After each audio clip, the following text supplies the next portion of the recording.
Thank you for that further marketing bulletin, Pat, and thank you all for having me here today. As the final speaker of an excellent four, I feel a bit like Mark Twain, who used to go around speaking in America, often with another speaker, and on one occasion the other speaker spoke first, brought the house down in a hilarity, and afterwards Mark Twain simply stood up and said, well, the other speaker and I do speak a lot together. We get a bit bored speaking each other, so we swap speeches.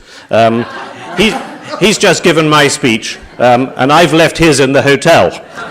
And then he sat down. I won't do that, but I will do what a previous editor of The Economist, Geoffrey Crowther, claimed was the principle of writing for The Economist, which was, as he put it, simplify, then exaggerate. I spent my time in that job trying to live that summary down, but I think for this purpose, as summarizer of the panel, I can do that. We shouldn't be surprised, it seems to me, that there is growing disaffection. Let's separate that part of the phrase from "for the European project." Growing disaffection is something that comes periodically in our economic and political cycles. 2008 was a phenomenally brutal financial catastrophe, the worst in 80 years, as challenging an event as could possibly happen if there wasn't growing disaffection at the fact that that had happened, at the political bias and influence and corruption that had led to the mistakes that were made, and then at the consequences of it. Well, that would mean that our populations were asleep, it seems to me. We have these long-term cycles, and usually they are cycles in the way our democracy and our economies work, which follow periods of increased openness. We liberalize, we globalize, we disrupt our economies and our societies through that openness. And when this causes problems, usually disaffection of some kind or another, social disorder, we have had major investments in reaction to that in equality. We balance openness and equality, in my view. Equality, we've made big investments at different times after legitimate disaffection through extending the franchise, through extending public education, through building university education, through building a welfare state, through all sorts of elements of the ladder of social mobility. What we are seeing today, in my view, is a new crisis of the balance between openness and equality, a crisis that was, as I said, of a humongous nature, but also one that coincided with some long-term pressures of aging societies, long-term pressures of technology, changing the distribution of income, long-term European pressures in which we had, until the 1980s, always had lower unemployment in Western Europe than there was in the United States. Since then, we've always had higher unemployment.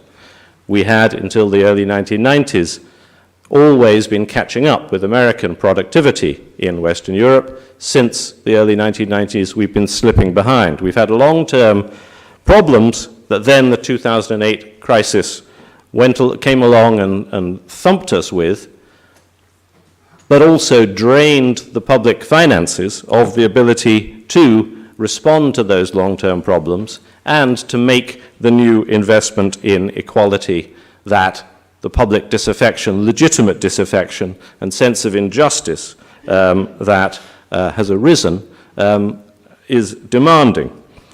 So where does the European Union fit into that? I think I absolutely agree with Rory, who in his statement that the European Union is the greatest and most successful peace project in history. That is somewhat forgotten by new generations, but also what the European Union has typically done has been to, by putting a framework of law and collaboration around the activities of the member states, it has restrained us from many acts of self-harm that we were previously doing, subsidizing coal mines or engaging in beggar-my-neighbor devaluations and these sorts of things. It becomes a Europe that says no rather than a Europe that says yes, a positive creator. No, it becomes a restraint around us, I think a beneficial restraint, but that at times of crisis that then causes problems. And the Europe of a restraint has been particularly a problem during the euro. The euro was an attempted, a magnificent attempt to respond to the long-term loss of dynamism in European economies that I described with those factoids, the stylized facts of lower unemployment until the 1980s and then higher, catching up on productivity until the 1990s, but then slipping behind. The euro was intended as a beneficial way to stimulate economies, to take out transaction costs, to force governments to engage in liberalization in order to revive economic growth. But in the midst of the 2008 crash and all of the things that we all know about in all around parts of Europe that led to that crash, the euro suddenly became a debtor's prison. It became a severe restraint, and in particular a restraint politically in which it came to appear that one's national policy was being done in Berlin rather than in whichever country we were in. So where we are in this simplified and exaggerated narrative is we need openness, we need liberalization to get our economies moving again. That's what President Macron has come to power promising. But we also need investment in equality in order to make the disruption that produces acceptable to our societies. And that's why he, in his campaign, talked about labor market reform in a Scandinavian sense, combining security with flexibility, rather than the beastly Anglo-Saxon sort of form of labor market reform. We need that balance between openness and equality.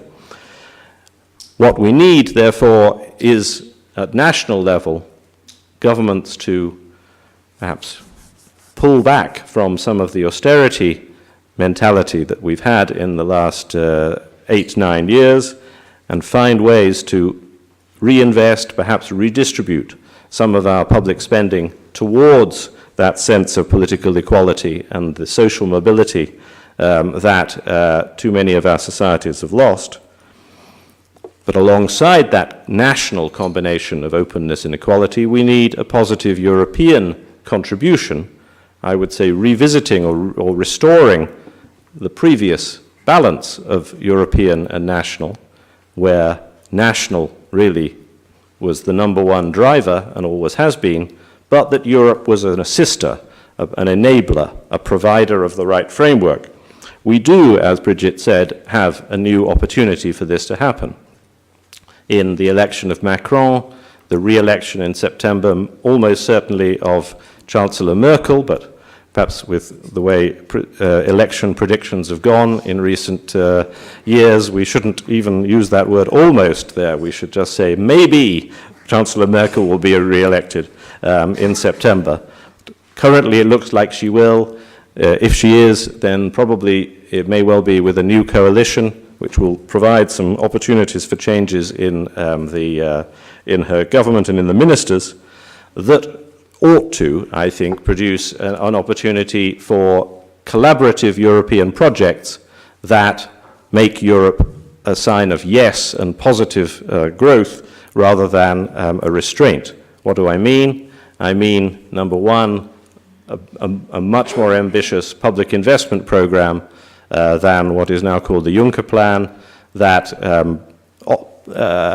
exploits the fact that borrowing costs are at historic lows, that would be permitted by a newly proactive German government that would say we are going to, at a European level, coordinate much more public spending on infrastructure, some of the sort that we were discussing in the previous session, electricity supergrids, other new infrastructure systems, that sort of thing, over a 5 to 10 year period.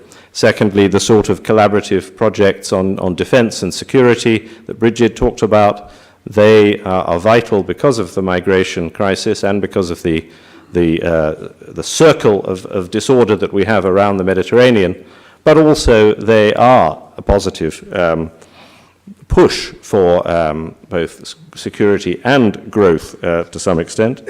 And finally, I do think that in the management of the euro, Germany is going to have to declare victory and retreat. In other words, it will say, we have correctly held the line on discipline. We have correctly said you've got to, if you are Spain, if you are Ireland, if you are Greece, you've got to work your way through, but now we'll declare victory and say that we can relax some of the limitations on budget deficits and perhaps revisit the issue of Greek debt and find some new formula for that. Politically, there is an opportunity. Populism isn't over, though. Disaffection, if it continues, will also come back. President Le Pen could be elected in 2022. They have to deliver. Thank you.